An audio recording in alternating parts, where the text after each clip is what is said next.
In February 1898, the first battleship ever built by the United States and pride of the Navy, the USS Maine, was blown up at the harbor in Havana, Cuba, and the incident became a major catalyst that caused the Spanish-American War.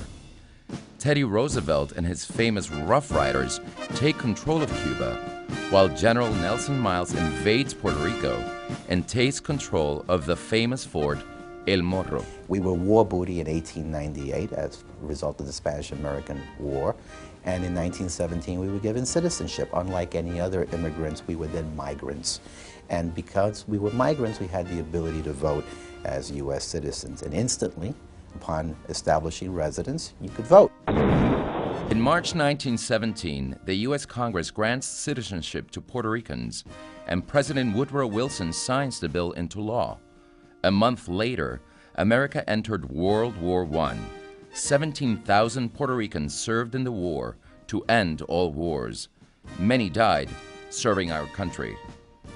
At about the same time, Pedro Albizu Campos, a Puerto Rican nationalist, joined the U.S. Army and later becomes a major political figure in the independence movement for the island of Puerto Rico.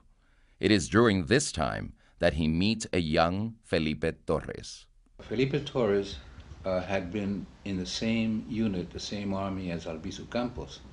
Albizu Campos was a first lieutenant. Felipe Torres was a second lieutenant. They had rank and they got to know each other. My father was never a revolutionary, but he was extremely nationalistic. The early migration begins, and Puerto Ricans trek to the mainland.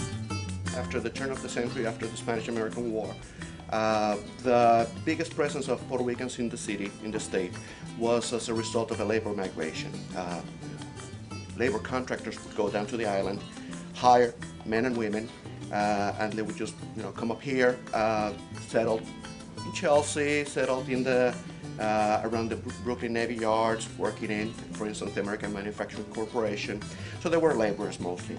And as well, we also see that skilled tradesmen, tabaqueros, who were highly politicized and highly organized, would make their presence felt here in New York City.